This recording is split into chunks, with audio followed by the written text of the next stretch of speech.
Les cours ont repris dans l'ensemble du pays après les congés de Toussaint. Dans cette édition, nous ferons le constat de la rédaction. Les éléphants de Côte d'Ivoire sont appelés à créer la surprise à Madagascar lors du match retour comptant pour les éliminatoires de la CAN 2022. Bonsoir et bienvenue dans le 19h. C'est reparti pour les cours sur l'ensemble du territoire après les congés de Toussaint. Initialement prévu le 9 novembre, cette reprise a été fixée au 16 novembre 2020. Comment s'est effectué le retour des élèves en congé depuis le 23 octobre dernier? Ont-ils répondu massivement à l'appel? Nous Sangaré, Georgette Ido et Pagasoro Kone de Madongui nous donnent des réponses. Lycée moderne d'Abobo. Les élèves reprennent le chemin des classes après 3 semaines de congé. Dans cette classe de terminale D, sur un effectif de 70 élèves, 60 ont répondu présent. Toussaint Nadro, professeur de SVT, dispense ses cours. Présent depuis 7h30, ces élèves ont été évalués à travers une interrogation sur le fonctionnement des neurones nerveuses. On a tout bien repris. On a fait même une interro ce matin. On était pressé de reprendre pour venir suivre les cours. Puisqu'on est en terminale, on passe un examen. On doit suivre les cours pour pouvoir avoir de bonnes moyennes à l'examen. Ce matin, c'est un cours de biologie, naturellement. On voit comment l'homme arrive à communiquer avec le monde extérieur. On a d'abord eu une petite interrogation écrite et puis ensuite, on a entamé le cours. Au terrain des sports du dit lycée, les élèves sont en plein cours de lancer de poids.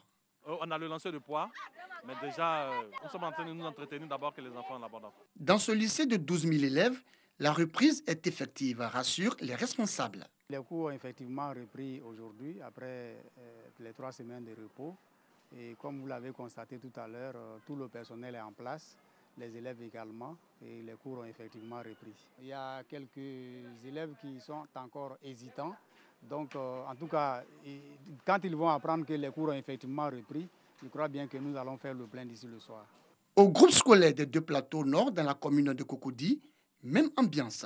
Ici également, les élèves sont présents. Je me suis vraiment reposée. Je suis content de reprendre mes cours. Aujourd'hui, on a fait l'exercice de maths et on a fait une lecture de français, la page 10. La majorité des élèves sont présents. Il y a une dizaine d'absents. À part ça, tout se passe bien. Puisque nous leur avons remis des exercices qu'ils ont fait pendant la période des congés. À mi-parcours de cette journée, la directrice de ce groupe scolaire dresse le bilan. Nous sommes en train de travailler. Ils sont ici, les enfants sont 80. Et puis, il y a 63 présents. CP2, ils sont 72 présents sur 90. CE1, ils sont 72 présents sur 90 aussi. CE2, il y a 77 présents sur 89. CM1, 78 présents sur 91. CM2, il y a 66 présents sur 78. Je sais que demain, tout le monde sera là, tout le monde sera là et tous les enseignants sont présents aussi. Dans l'ensemble, on peut noter que les établissements scolaires visités, les cours ont véritablement repris dans ces communes du district d'Abidjan. Reprise effective donc des cours sur le territoire ivoirien. 98% des apprenants ont repris le chemin des classes. La Côte d'Ivoire compte 7 millions d'élèves répartis dans plus de 24 000 établissements. Cette reprise s'inscrit dans un contexte de crise sanitaire. Abdoulaye Kouyaté, directeur de cabinet du ministère de l'Éducation nationale, de l'enseignement technique et de la formation professionnelle, revient sur ces enjeux. Il était au micro de Bintou Pekele et Anissette Konon. La rentrée devait se faire le 9 novembre. Vous savez également que les élections ont eu lieu dans nos écoles. Il y a eu, n'est-ce pas, des dégâts. Il fallait que l'administration se mette sur pied, n'est-ce pas, pour raccommoder, n'est-ce pas, les tables-bancs qui, entre-temps, auraient été détruits. Et puis, mettre l'administration en place avant que la rentrée ait lieu aujourd'hui, n'est-ce pas, lundi. Nous avons fait un point sur toute l'étendue du territoire d'Aloa, Soubré, Yamsokro, Odjéné, et même Abidjan. Tout va pour le mieux, sauf dans certaines localités qu'on connaît avec l'actualité politique, ça va savoir Daoukro, où les choses sont encore timides. Sinon, sur toute l'étendue du territoire, l'école fonctionne correctement. À 95%, 98%, la reprise est effective. C'est vrai que nous avons perdu une semaine en plus. Il faut tout faire pour que les élèves soient assidus en classe. Je voudrais encourager, n'est-ce pas, nos collègues les enseignants pour faire en sorte que le petit retard qui a été accusé soit rattrapé afin qu'au bout du compte, n'est-ce pas, à la fin de ce semestre, les enfants aient le volume horaire, le quantum horaire auquel ils avaient droit ou ce qui était prévu et qu'au finish, en fin d'année, les élèves aient le programme respecté, les progressions respectées pour qu'ils aient ce qu'il faut pour aller à leurs examens. Intéressons-nous à présent à la célébration de la Journée nationale de la paix, célébrée hier 15 novembre. Elle a été commémorée par la Fédération pour la paix universelle dans la commune d'Atekoubé.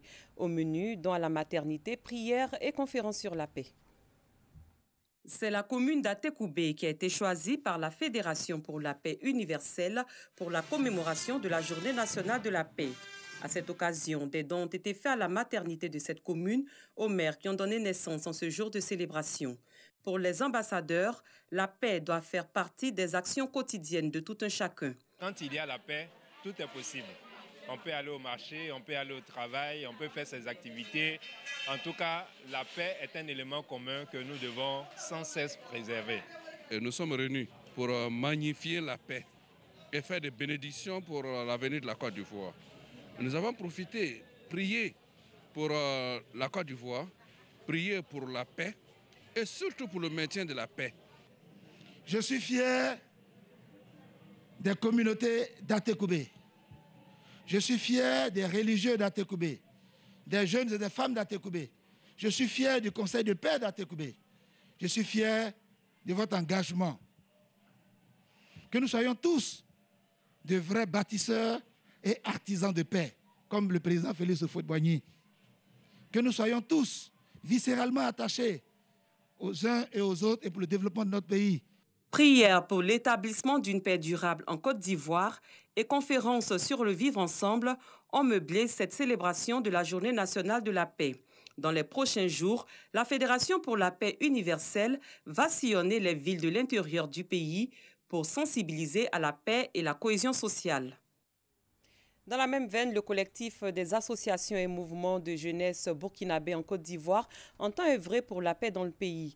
À l'occasion donc de la Journée nationale de la paix, célébrée pour rappel le 15 novembre, la communauté burkinabé, notamment les responsables d'associations de jeunesse, se sont réunis autour d'une conférence pour définir leur rôle dans la recherche d'une paix durable dans leur pays d'accueil qu'est la Côte d'Ivoire. Bintou Pekele, Dangui Dangui.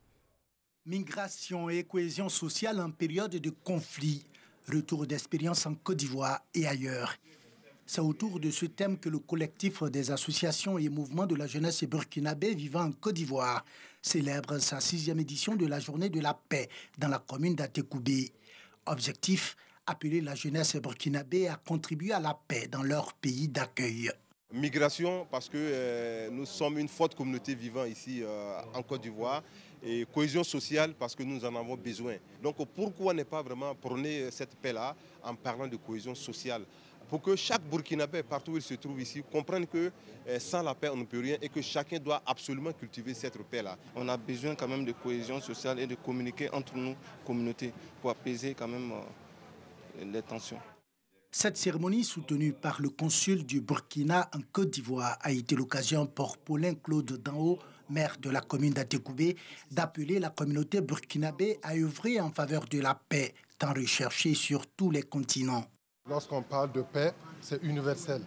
Donc le Burkina Faso se sent concerné. Et comme les autorités ivoiriennes ont interpellé tous les habitants en Côte d'Ivoire, c'est sans distinction aucune. Voilà pourquoi nous sommes là pour accompagner toute initiative allant dans le sens de la consolidation de la paix. Quant à Patrick Anderson Badi, conférencier du jour, il a invité les 3 millions de Burkinabés vivant sur le sol ivoirien à définir le rôle qu'ils peuvent jouer pour une paix durable. Les leaders d'associations présents à cette commémoration de la Journée de la paix s'engagent à leur tour à servir de relais auprès de leurs communautés respectives. Il a dirigé le Ghana pendant 20 ans. Jeremiah Rawlings John, communément appelé Jerry Rawlings, a tiré sa révérence le 12 novembre dernier à l'âge de 73 ans dans un hôpital d'Accra. Que pensent les Ghanéens après le décès de leur ancien président? Des réponses avec Joël Gossé et Ami Koulibaly.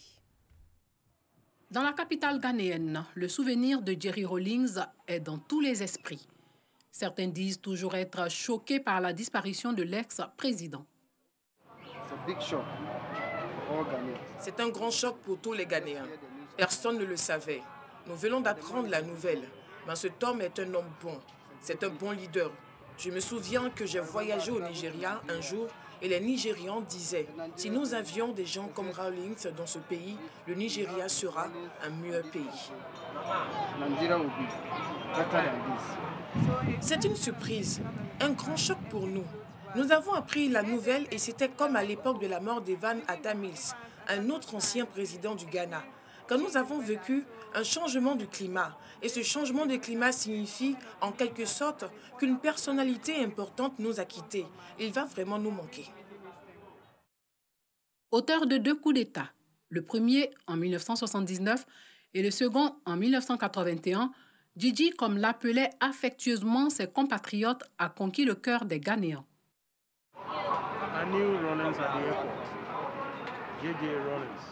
J'ai rencontré Rawlings à l'aéroport. Gigi Rawlings, une personne très disciplinée, très objective, affable et directe. Il disait les choses comme elles étaient sans mâcher ses mots. Certaines personnes ne l'aimaient peut-être pas, mais dans l'ensemble, c'était un homme fantastique. Il était très honnête, sincère et on pouvait lui faire confiance pour tenir ses promesses. C'était un leader fantastique. Selon le président de la Commission de l'Union africaine, Moussa Faki Mahama, qui a réagi sur son compte Twitter, l'Afrique a perdu un pilier du panafricanisme et du charismatique homme d'État. Il a présenté ses condoléances à la famille, au peuple et au gouvernement du Ghana. Figure charismatique de l'Afrique contemporaine, Jerry Rawlings a dirigé le Ghana pendant près de 20 ans. Âgé de 73 ans, il est décédé le jeudi 12 novembre dernier dans un hôpital de la capitale Accra après une courte maladie. Un deuil national de 7 jours a été décrété au lendemain de son décès. La campagne pour la présidentielle au Ghana qui devait se tenir en décembre prochain a été suspendue. En sport football, après leur victoire par 2-1 le 12 novembre face à l'équipe de Madagascar, les éléphants de Côte d'Ivoire sont dans ce pays pour leur match retour. Une rencontre qui compte pour la phase éliminatoire de la CAN 2022. Le sélectionneur des éléphants, Patrice Baumel, devra se passer de ses titulaires blessés, mais la sélection ivoirienne dispose d'un banc de touche riche avec des doublures à chaque poste. Patrick Dadi. Avec son succès 2-1 lors des lattes 1, de la double confrontation face à Madagascar, le 12 novembre dernier, la Côte d'Ivoire s'est emparée de la première place du groupe K avec 6 points. Ce mardi, en déplacement pour la 4e journée, les éléphants devraient plutôt confirmer devant des Barias qui auront forcément l'avantage de leur terrain. Sur leur pelouse, Paulin Voavi et ses camarades n'ont plus perdu 2 matchs, et cela depuis le 18 novembre 2018. Vu le jeu produit par les Malgaches à Abidjan, où les Ivoiriens n'ont eu leur salut qu'en seconde période, l'on est tenté de s'interroger si les Zébus ne réservent pas chez eux un cauchemar à la bande à Baumel. Les Barias sont désormais talonnés par l'Éthiopie et le Niger. Le MENA du Niger a pris ses 3 premiers points grâce à sa victoire 1-0 devant les Walia. Bien que plusieurs observateurs s'accordent à prédire une contre-performance des éléphants, Arleur, Pépé ou encore Boli et les autres éléphants semblent tous prêts à donner le meilleur d'eux-mêmes.